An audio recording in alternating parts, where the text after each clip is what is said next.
The views expressed and the opinions given by the individual host and their guests do not necessarily reflect those of ParaX, its affiliates, or its sponsors.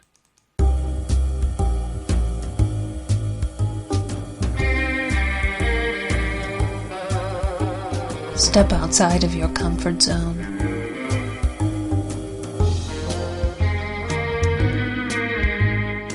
See the world with a whole new perspective. Join us and experience the unexplained on the Paranormal View. And welcome everybody right here to the Paranormal View on the ParaX Radio Network. I want to thank everyone for being with us tonight. Those in the chat room and those listening from around the world. We appreciate each and every one. Tonight, if you do have questions, you can private chat them to either Ceiling Cat or H. Foister, and we will get those answered for you. And if you're not in the chat room and you have a question, you can still send a question to the paranormalview@gmail.com. And Barbara is monitoring that, and she'll get those questions, and we'll get them answered for you. So we've got a great show lined up for tonight. And tonight I have with us Barbara Duncan. I am here. All right. And Jeff is not on yet, so as soon as he gets on, we'll get him in. And tonight, as I was saying, we're going to be talking to an author who's got a great book. I've already read it, and Barbara, and it's going to be real interesting tonight. We have with us Kandra Payne, is a native of Creede, Colorado, and holds a degree in drama from Colorado College, and she worked 6 seasons at the Creede Repertory Theatre before becoming an equity stage manager, and she has lived and worked in most of the great cities of this country, including Chicago, Seattle, New York, Washington, D.C., and Los Angeles. She now resides in Santa Fe, New Mexico with her husband and daughter, and is happy to be only a stone's throw from Creede. In the winter, you'll find her working deep among the stacks at the Santa Fe Public Library, and in the summer, she's home in Creede telling ghost stories and just about anyone who will listen. And tonight, we're going to have a bunch of people listening to this. And so we want to welcome Kandra Payne. Hi, Henry. Thanks for having me. No problem. We're going to be talking about her book called Haunted Creede. And it's one of the last silver boom towns in the West. And the history and the old pics in the book are just absolutely great. And of course, Thank you. Of course, with the history comes the ghosts. So we will be talking all about that. Now, you grew up in Creede. So how big an area did you cover in the book? It's a very small area. So the town of Creede, there are around 300 residents now. And I had enough ghosts just, within the town and the few little mining camps near Creede. I had enough stories from those areas to keep it pretty small. So it's a limited area. Who disappeared? Nobody. Kandra, I'm still... Oh, can you hear me? Okay, yeah, go ahead. Keep on. Yeah. Oh, okay. So the town itself only has a really small population. There's only like 300 or 3,000 people. They're really small. It's very small now, but at the height of the boom, there were, they say, 10,000 people living in that mining district, which is a very small area. And would they have all lived in the town, or were they in the mining camps? Most of them probably were in the mining camps, right? Right, and the mining camps were within sort of a mile or 2 miles of the town of Creede. But there were boarding houses near all of those mines because it's such a rugged area. Like you wouldn't want to live too far from the mine. So little camps did spring up around the mines. Places like Bachelor, or there was a little town called Weaver that was up the canyon a little further than Creede. Okay. And of course, they found silver there, so it must have been on some sort of migratory path going west, right?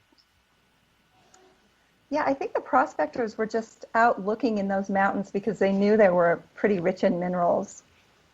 And I don't think it's on any path, actually. It's still not on any Really? path. It's a little bit hard to get to. Okay. It's on Highway 149, but it's kind of not on the way to anywhere else. If you're going to Creede, you're going to Creede. Barbara, we got one in the chat room that says she's having problems hearing the show. All right. Okay. And Jeff is not showing. Okay, Jeff is showing us on as well. So Okay. I'll get him arriving fashionably late. Yes. on. All right. So, and I noticed from looking at the map, you also have a heck of a lot of Native American reservations there around that whole area. And how much did that play into the history of the town? All right. Well, that area of Colorado was at one point a Ute reservation. They had moved the Utes into that 1/3 of Colorado. But when they realized there were minerals and that, the miners and prospectors wanted to get into those hills, they moved the Utes again off of that area. With the Bruneau Agreement, they gave the Utes the hunting rights to that area, but they moved them further west. And I think into Utah. Oh, Yeah. wow, Okay. there's a, sorry, go ahead, Henry. Jeff, you with us now? Yes, I am. Hi, Jeff. My computer's being a jerk all day. Hey, Kandra, nice to meet you. Nice to meet you as well. Did they already find a bio for you? Because I have one. Yeah. Well, Yeah, Henry read it. I read it. It's good enough. Oh, well, I look forward to hearing how it went. My first question, oddly enough, is although you're an equity stage manager, Jeff, you're breaking up. have you actually tried boards as well as an actress? Yeah. How about now? Well, as long as you're slow, you're okay. Better? I think the question was, have I tread the boards as an actress? Was that the question? Yes. Yes, yes. Yes. I did a little bit in college, but no, I was just a stage manager professionally.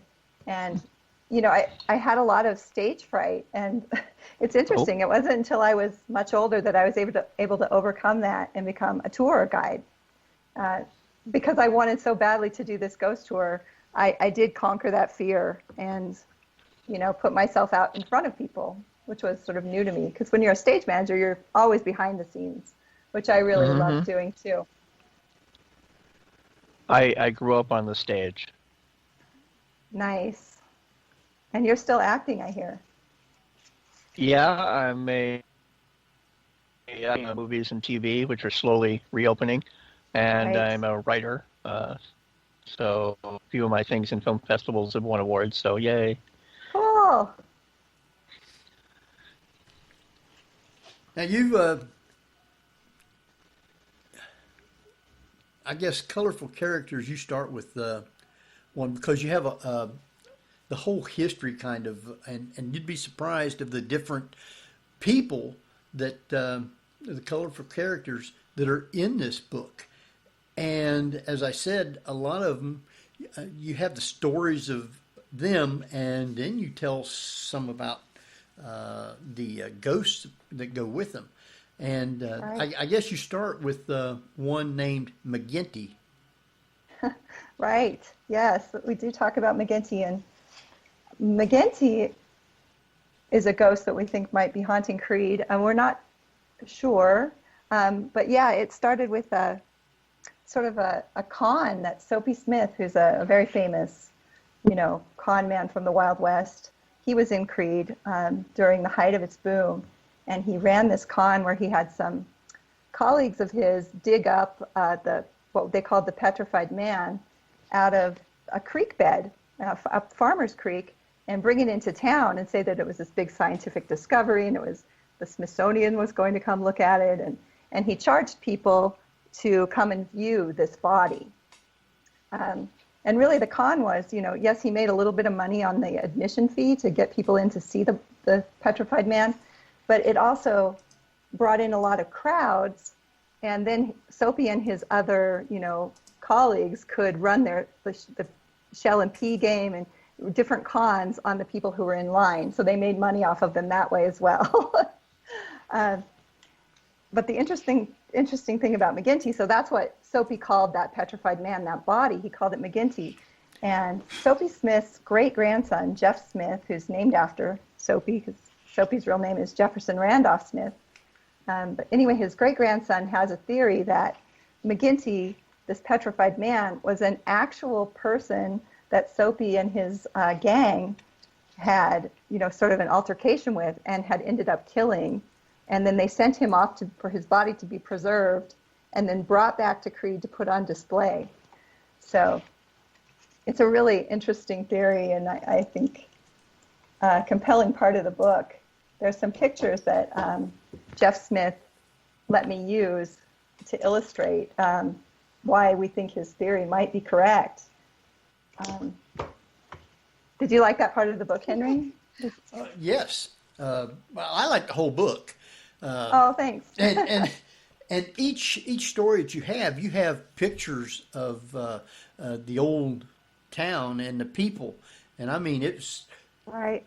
This place is, I guess you have like a creek that runs through the place. Yeah, Willow Creek, and right through the middle of town. And the town itself is built right up against the rock cliff walls, and they're real high. So it's like a real narrow valley almost in this one part. Yeah, that's a really distinguishing feature of Creede, are those rocks that are above Main Street, those cliffs that tower in the air.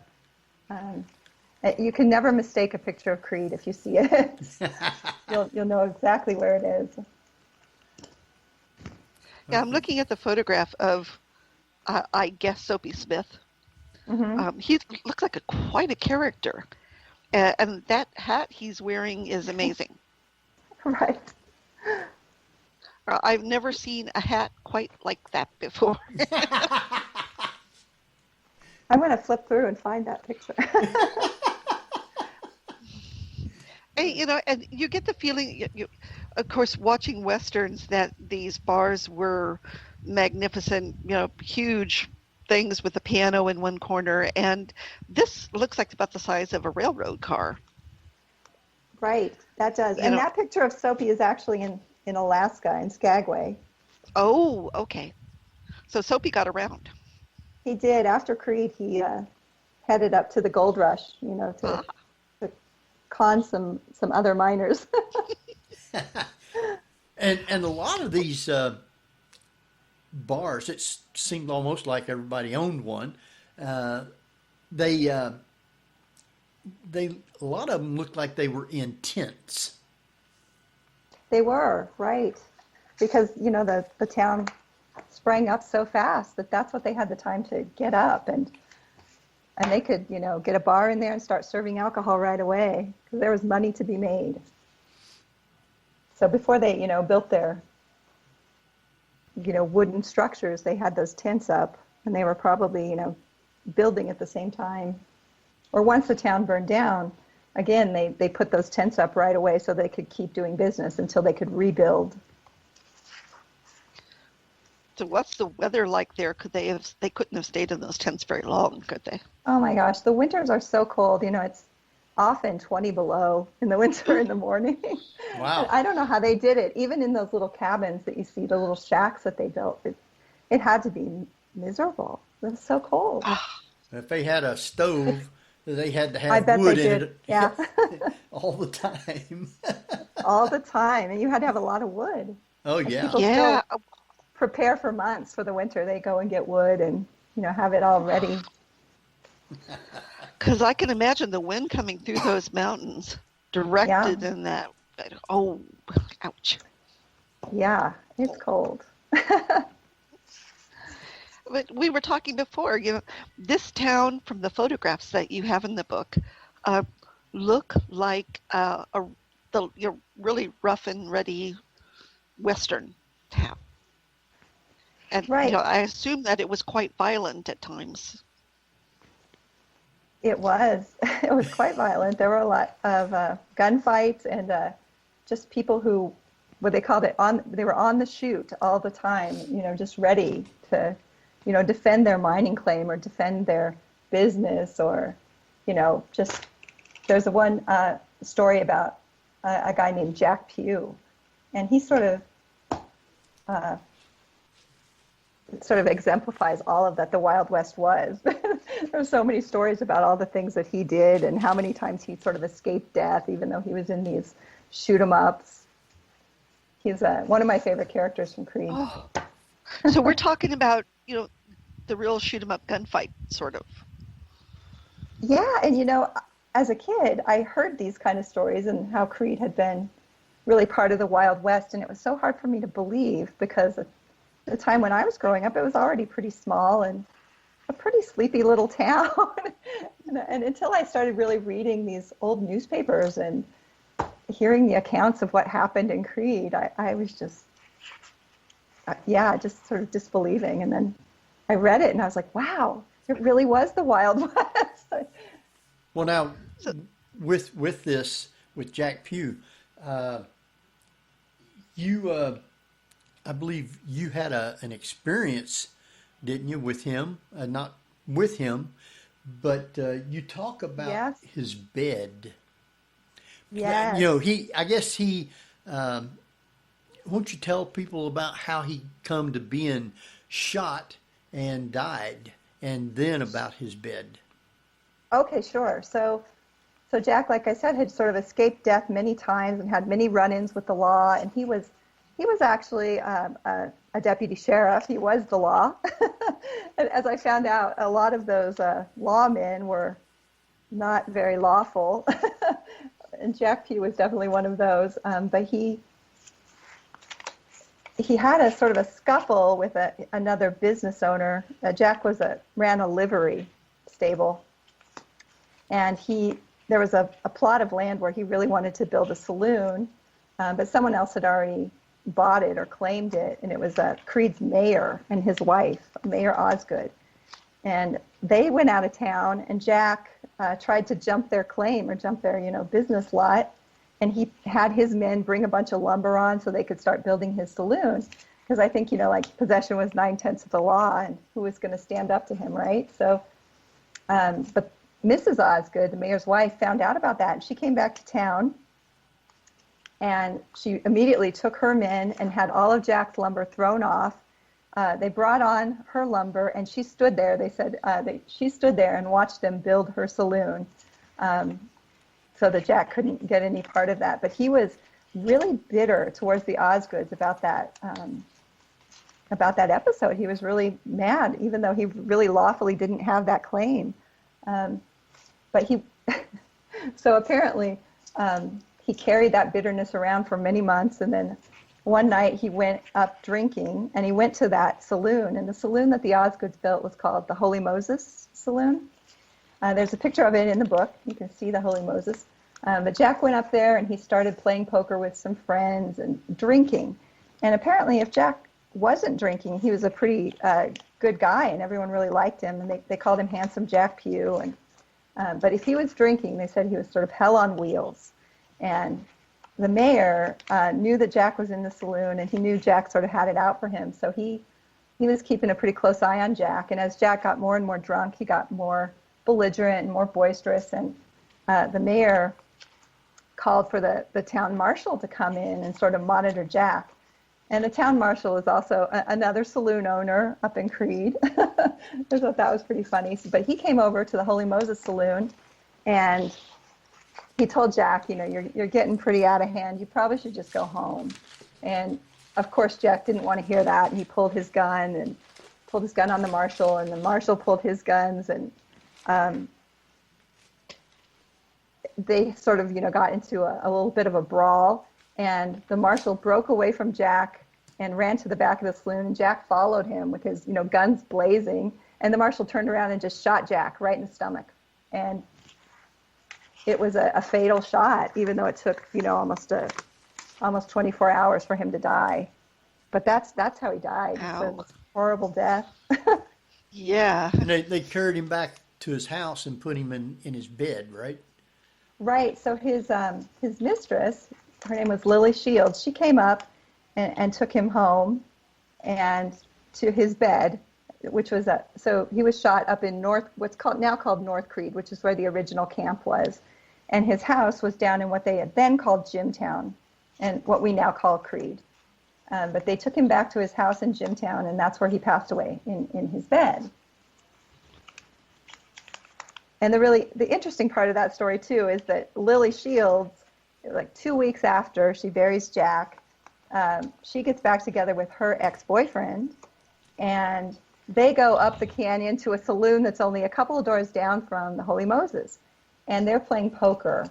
And apparently her boyfriend, his name was Billy Rummage, he starts giving her a hard time about how, women don't have very good poker faces, and you shouldn't be playing cards at all. And she pulls her gun on him, and he pulls his gun. And the saloon keeper there, this is what's called the Junction Saloon, he comes over and he's like, you got to put the guns away or you're going to have to leave. And so they do. They put their guns away and they keep playing poker. And of course, Billy Rummage has to just make one last little jab at Lily about her poker playing and her poker face. And she pulls her little gun and he reaches out to stop her. So he grabs her hand that's holding the gun. And they think that the pressure of both their hands on the gun caused it to discharge, shooting him in the stomach. And the doctor comes and says, I'm sorry, this is a fatal wound. She takes him home, and the paper actually says, to die in the same bed that Jack Pugh died in only weeks before. So these two men died of very similar gunshot wound to the stomach in the same bed. It's crazy. So that was 1892 in Creede. It was pretty crazy. Wow. And because that's right, women got into gunfights too. They did. They carried guns. They played poker. They were, in the West, women had a lot more rights than they did, back East, where they were still, women voted earlier in the Western states. Mm-hmm. I think because they did have more duties or more things they could do. Well, they also had to defend themselves against, the men out there too, I suppose. Right. So, and there probably were a lot of widows, I would assume. Oh, right. Well, and Poker Alice was a widow, and that's why she learned how to play faro and to make her living. Her husband died. Her husband died in a mining accident in Lake City, Colorado, which is not too far from Creede, about an hour away. Ooh.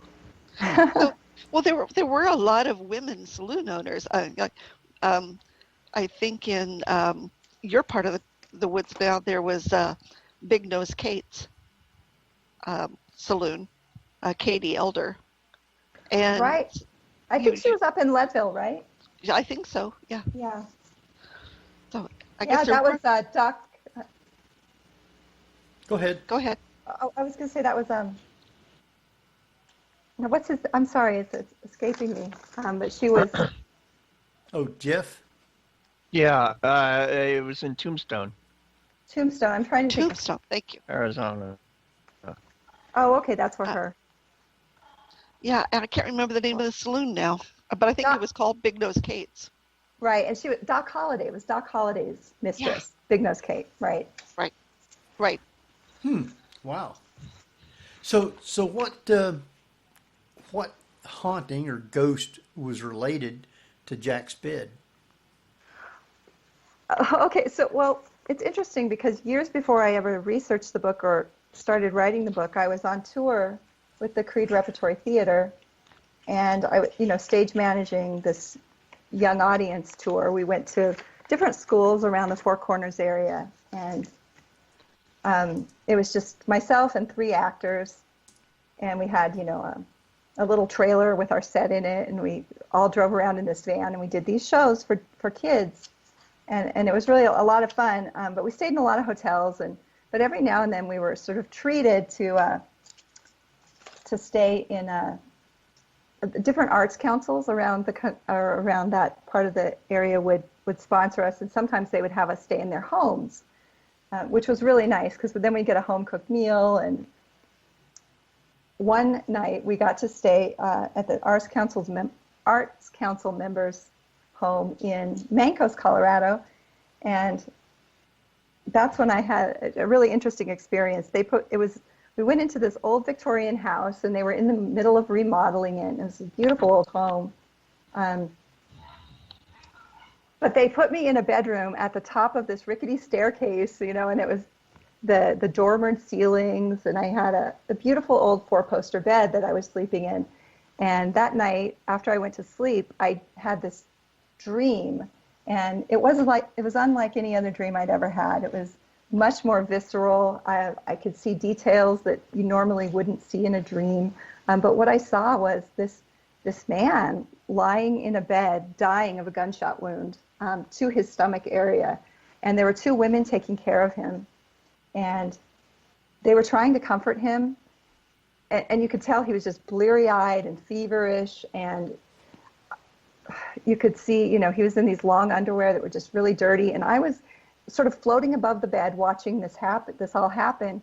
And at a certain point, these 2 women, one turned to the other, and she grabbed her shoulders and just screamed at the top of her lungs. And when she did that, in my dream, I just knew the man had died. And at that point, I sat straight up in bed, and I realized at that moment too that I was sleeping in the bed that I had just been watching in my dream. That man was showing me his death. And I jumped out of the bed. It was crazy. I jumped out of the bed, and it's pitch black in this room, and I couldn't find the light switch to turn it on.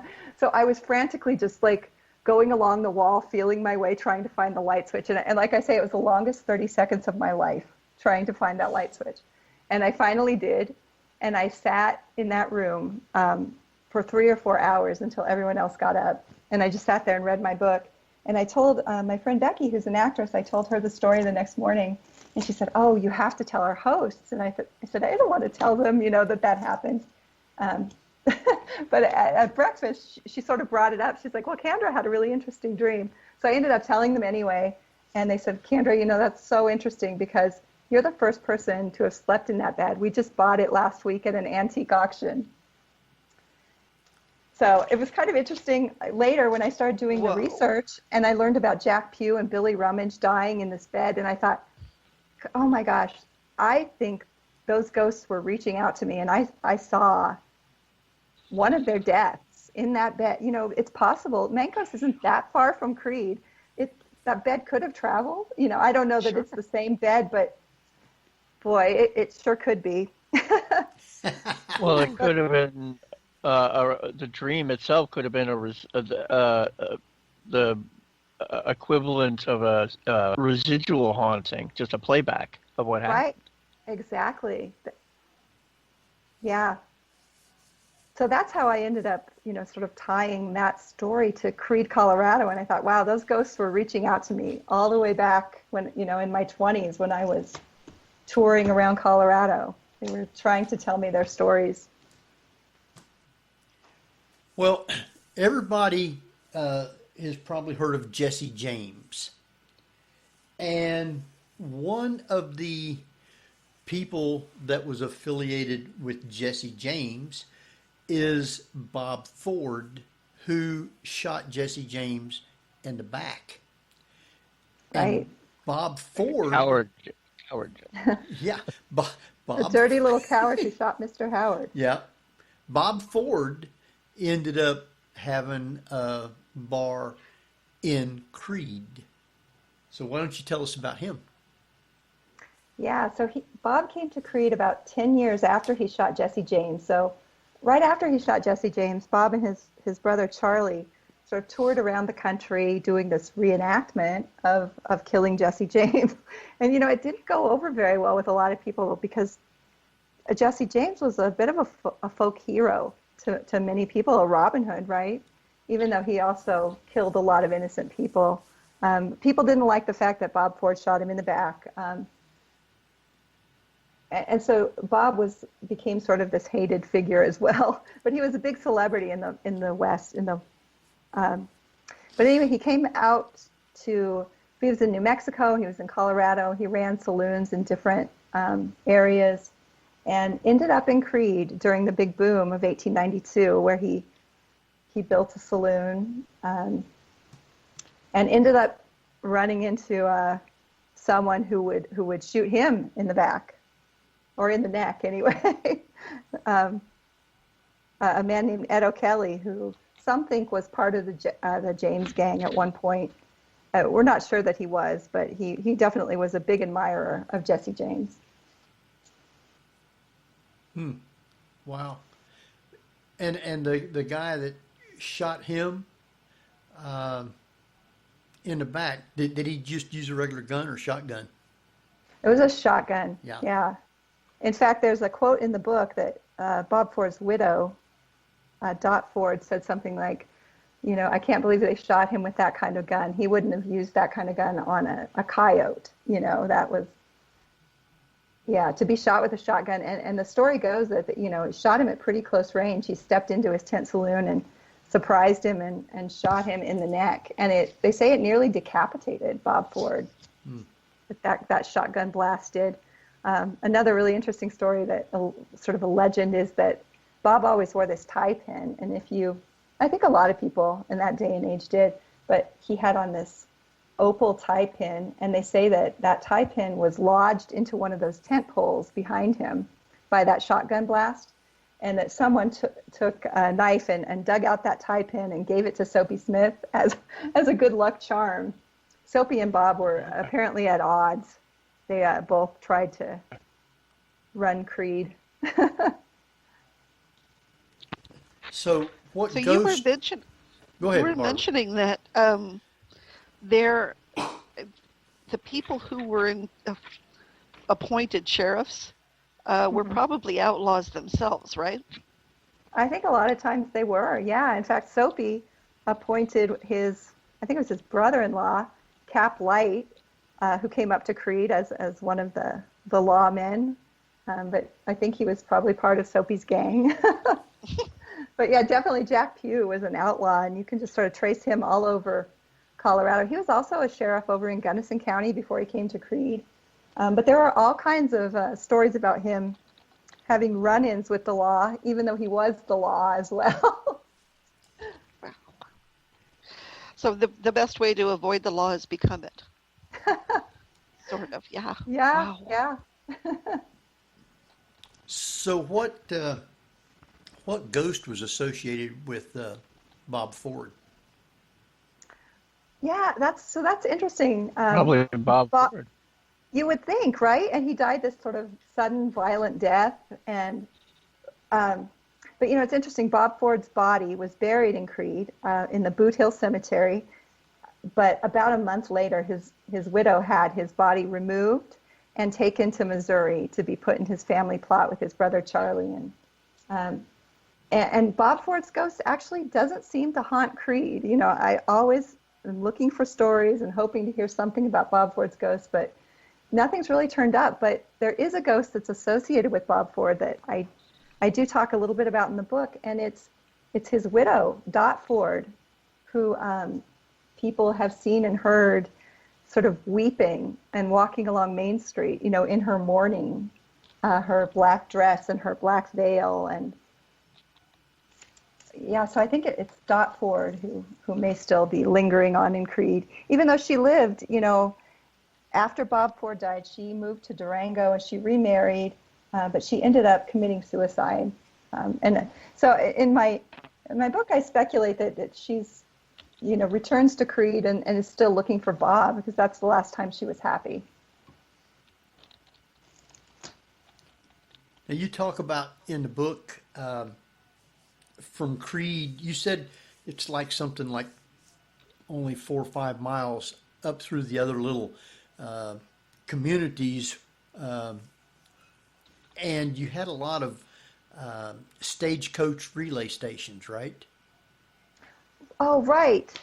Yes. And so we did talk about Freeman's Guest Ranch that was an old stagecoach stop, and the ghost that's there. And that is about 18 miles out of Creede. Okay. Yeah. But apparently along that stagecoach route, there were stops every 10 miles so that they could switch horses or, load freight or bring the mail to certain stops. And that was before Creede existed. Those stagecoach stops ran right near Creede. And the Freeman's Guest Ranch stop is about 18 miles upriver from where the town of Creede is now. So what is associated with that and maybe some of the ghosts? Right. So there's this great story about a friend of mine. Her family owns the ranch, and they bought the ranch in 1968. And when they moved onto the ranch, they started hearing from these old timers who had lived in Creede all their lives and whose families had been there since, the boom days. They started hearing the story that there was a body buried under the floor of that house that they were living in, which is the old stagecoach stop. It's this really great. It's on the cover of the book. It's a great old house, and where the stagecoach stop, where the saloon was, is now the rec room for the guest ranch. But yeah, these old timers, and my friend's dad said that he heard it from one old timer, and he thought, it sounds like an interesting story, but I don't know about that, But he started hearing it from several different people, and he thought, well, then maybe there is something to the fact that there's this body buried under the floorboards. But the family didn't experience the ghost until, one night they were talking about it at dinner, and Ken actually shared the old timer stories with his family, and he said, yeah, they think that there might be a body buried under there. And my friend Star said, what? We have to dig that up. We can't, we have to figure out if that's true or not, because we don't want a body under our, floorboards in the rec room. Well, it's not like it's raiding the fridge. Right. But she wasn't comfortable with that. But that night after they talked about it, there was apparently they all had gone to bed, and they were woken in the middle of the night by this horrible booming. It's just like boom, boom. It reverberated through the whole house, and they said it felt like the house was shaking, as if there were an earthquake. And they all got up, and it stopped. And the next morning, they asked several people around the ranch who'd been in different cabins and different areas of around the ranch, and no one else had felt that or heard that booming. And it didn't happen again until, a couple of weeks later when the body was brought up again. And Star talked about, digging up the body and giving it a proper burial and getting it out of the house. And that same booming happened that night.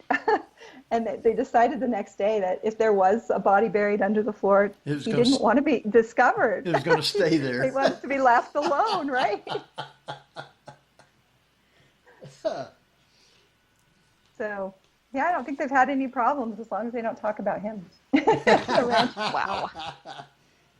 Well, it seems everybody owned a bar and gambling house in Creede.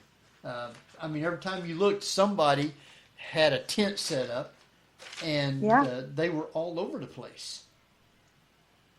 Yeah, and I learned something interesting. A lot of them were called exchanges, and I didn't realize exchange was another word for saloon. But yeah, if you look at the old pictures, you can see like the Arizona Exchange, the Creede Exchange, Ford's Exchange. They were all. It just meant saloon. Yeah, but they were all over. Huh? Was that exchanging bullets for alcohol? I don't know. That's a good question. It could have been. The term shot of whiskey came from paying for the whiskey by bullet. I did not know that. Wow. That's really cool. Huh. I wonder if that's where it came from. It's possible. Now, you had a creek that run through the town, and you had railroad, too. Right. So where did the railroad run to out of Creede? Well, let's see, it ran down to the San Luis Valley and then, up to Denver. So how far away was Denver from Creede? Denver's about, 200 miles from Creede? Ah, okay. It's a ways. It's in the northern part of the state. It took a while But to get there, didn't it? I mean, it did. It wasn't like you're going to jump on a horse and be there the next day. That's right. It's actually closer to Santa Fe than it is to Denver. Wow. Creede is. Huh. But it amazed me. People traveled a lot in those days, even though traveling was so much slower. They really kind of got around, and they did, take that train up to Denver and. So where did they go to take their silver for exchange? Did they take it to Santa Fe, or did they take it up to Denver for sale? That's a really good question, and I'm not sure. I guess I always assumed it was Denver. And I think Denver's a much larger city than Santa Fe, so they probably did. Okay. So outlaws would have been looking for people going that direction anyway, right? Right. And Yeah. I assume there would have been a lot of thefts and Robberies, yeah. Highway robbery. Yeah. Yeah. I think it was probably harder to rob the train at that point. The stagecoaches were definitely robbed a lot. There's a place outside of Creede called Hold Up Hill where Really? they said there was a stagecoach robbery. Huh. Hold uphill, huh? I hadn't heard Hold that. Up Hill. Wow. So is that how they marked territory, by whatever happened there? So you have Hold Up Hill and, Hanging Hill or something like that? Right. I think a lot of times they did. I'm trying to think of other places with names that were related to something that happened there. That's the only one I can think of is Hold Up Hill. So I assume with the law being what it was at that point, it must have been very interesting when somebody jumped a claim or stole land or cattle or whatever. Right. So was it pretty much ruthless to just go take them out? I think a lot of that did happen. Yeah. I think a lot of people just sort of lost the property that they had legally purchased. Although, it's funny, you see all these old pictures of Creede, and there were lawyers and law firms there from the very, very earliest days who were trying to figure those things out and trying to, see who had the deed to that land and who had staked those claims. Wow. So I think they were trying to have some semblance of law and order. Now we know that it was a big silver boom town. Was there any gold mines found in the area? I've heard recently that there is quite a bit of gold in Creede, and it's not really feasible to mine it now because mining is such an expensive process, or to get it started again. But yeah, people I know who know a lot about geology say that there is quite a bit of gold in those hills around Creede. Huh. So someday it might be lucrative Wow. to go back in and mine it. Now, I know you talked a lot about the hotel there in Creede, the Zang Hotel. Was the Zang the only hotel, or were there some other hotels also? There were quite a few others, but apparently the Zang was one of the bigger ones and one of the nicest ones. Ah. And it's the only one that's still around from that time period. It's not called the Zang Hotel now, though, is it? No, it's called the Creede Hotel. Okay. So, And it's confusing because when you go back into the old papers, there was a Creede Hotel, which is not the Zang Hotel, which is a little further up the canyon. So it's kind of just a funny little side note. well, now, there's many spirits in the Zang or the Creede Hotel, and the history. There's a lot of history with it. Why don't you tell us about the history about that? Sure. So the Zangs came to the United States from Germany, and they were a couple they had been childhood sweethearts, and they immigrated to the United States and came to Colorado. I think that John Zhang's, so it was John and Lizzie Zhang who started the Creede Hotel. And I think that John Zhang's uncle was Philip Zhang, who was a very successful brewer. He had a brewery up in Denver, the Zhang's Brewery, which it was kind of like Coors is today. It was the Colorado brewery. It was everywhere, Zhang's beer. And so they came to Denver, which is where John's uncle was, and they had a hotel there for a while. And then they went to another town in Colorado called Georgetown, where they ran a boarding house, sorry. And in 1892, when the Creede boom hit and everyone was headed to Creede to sort of make it rich, they headed up to Creede and they built their hotel there. Within just a few months, though, they built this beautiful hotel in the spring of 1892. And within a few months, fire swept through Creede and burned almost the entire business district down. And Zhang's Hotel was burned to the ground. And they were the first people to be able to rebuild in Creede, in that business district. And this paper says that their hotel was up and running again by July. So the fire was June the 5th of 1892. And John Zhang had rebuilt on that same property and had his hotel running again as of July 29th, 1892. And they had a big restaurant in the hotel too, right? They had a restaurant and I believe a saloon, possibly. They had also what now is the saloon. During the 1890s, when the Zhangs had it, it was called the Annex, and it wasn't a saloon. And a lot of people think it was back in those days, but it wasn't. It was the Annex, and they would rent it out to like a dentist or the eye doctor would come to Creede, and he would set up in Zhang's Annex and do business because Creede didn't have its own dentist or its own eye doctor. But I think that was a really interesting thing that I learned from my research is that what's now the saloon at the Creede Hotel was the Zhang's Annex, which a lot of professionals would rent out and use. And what didn't an annex sit kind of like? It was attached, but it sat next to the hotel. It was, yeah, exactly. Okay. It's attached, and you go through a little door, and you're in the annex.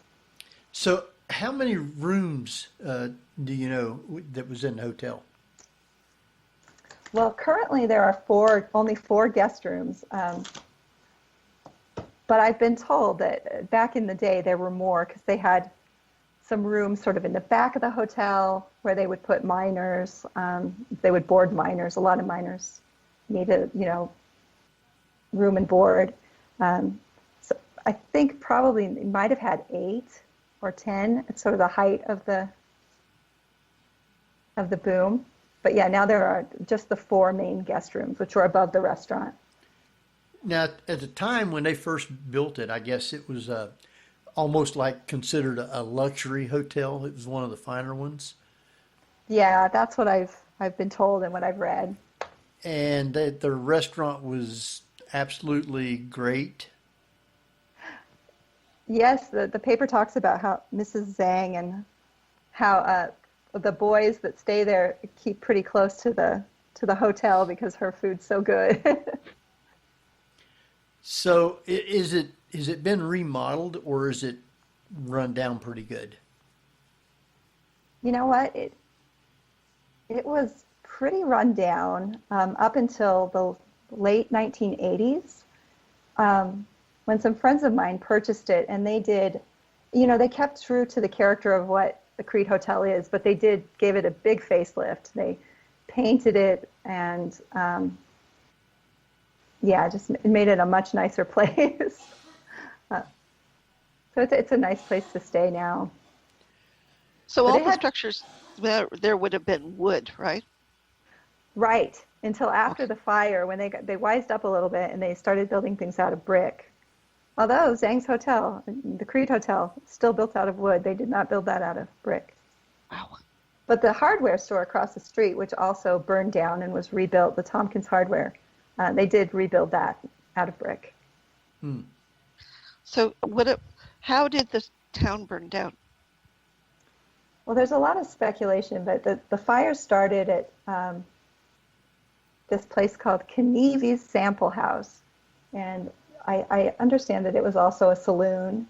But apparently there was a family that lived above that saloon, and they started a kerosene lamp early in the morning. And they got up early in the morning and they were, making breakfast or something, but this kerosene lamp started that fire, and it just spread quickly to other businesses, and just everything was built right up next to each other. They were all just one long building, basically, but everything, it just swept through, and the winds were so high that it just carried that fire and burned everything to the ground. There's a picture in the book where you can see where the town was and how it's just sort of gone. Wow. So it's like the equivalent of Mrs. O'Leary's cow. Right. Don't know if it's true or not, but it sounds good. Right. And it's interesting. A lot of people blamed Bob Ford for the fire, as he had threatened to burn the town down, apparently, not long before it happened. And some say that the family or the people that started the fire had been at Ford's saloon, which was across the street. Ford's Exchange was across the street from Kenevi's, and some people say that they were drinking at Bob Ford's saloon, and they came home, and that's when they started the fire. But there's some speculation that Bob Ford had something to do with it. Huh. Wow. So Money although changing hands there. His business burned to the ground too, so I really don't think he would have done that. So, what is the history of the Zhang Hotel? Because I know that there's a lot that went on, and good stories with it. Right. So John and Lizzie Zhang ran it for many years, and they were really well respected in Creede and loved by many people. And they had been there about 20 years when sort of tragedy struck when John Zhang went up just to what was called Stringtown, which is just above where the Creede Hotel is. And he went to this woman's house. Her husband had just left, and no one really knows exactly why, but he went in and he attacked her, and she asked him to leave several times, and he refused, and she ended up shooting him in the face and killing him. And yeah, it's crazy. This really just sort of shocked the whole town because, John and Lizzie were so well liked and well loved, and they ran this, business that had been central to this mining camp for 20 years. And when they went down to tell Lizzie what had happened, apparently she tried to get an ancient gun that was hanging on the wall. She tried to get it down and just kill herself. But her friends were there, and they stopped her. And so that's part of the history. But Lizzie did hang on to the hotel, and she continued to run it. She bounced back. She was one of those, tough pioneer women. She bounced back from that tragedy, and she went on to remarry in 1918.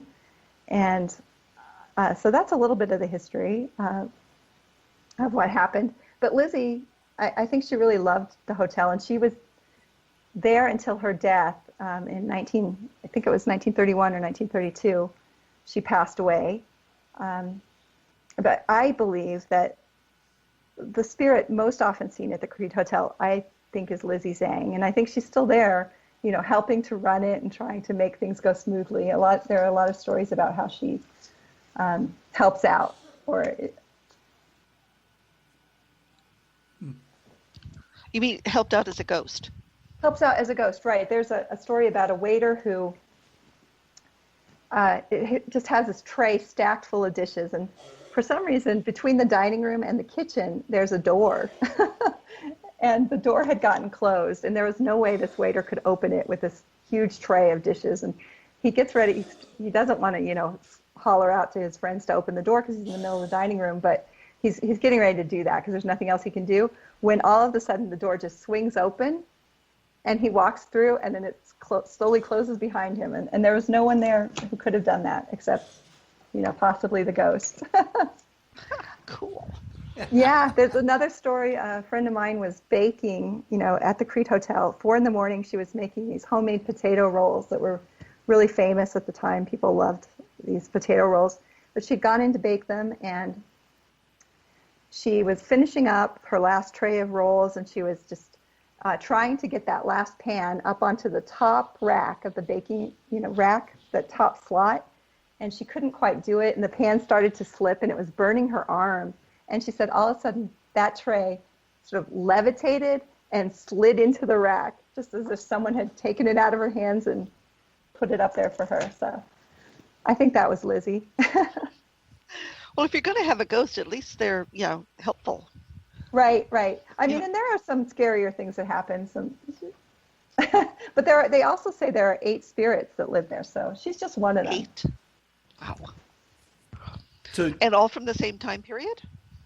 Well, I'm not sure. We had some paranormal investigators come in, and that was, they did an EVP, and they asked the question, how many spirits reside here at the Creede Hotel? And they said they got a very clear answer of 8. So I'm not sure which time period they're all from. They might not all be from the 1890s, but I think at least some of them are. Wow. So you do, kind of like jumping ahead, you do one of those ghost tours in Creede during the summer, right? Yeah, this summer was a little different because of COVID-19. Right. I was stuck in Santa Fe because we were unable to leave without coming back and quarantining. Oh, so, really? Well, but for a few summers I have done. Yeah, I created the ghost tour for Creed's 125th anniversary, and it was just going to be a 1 or 2 night,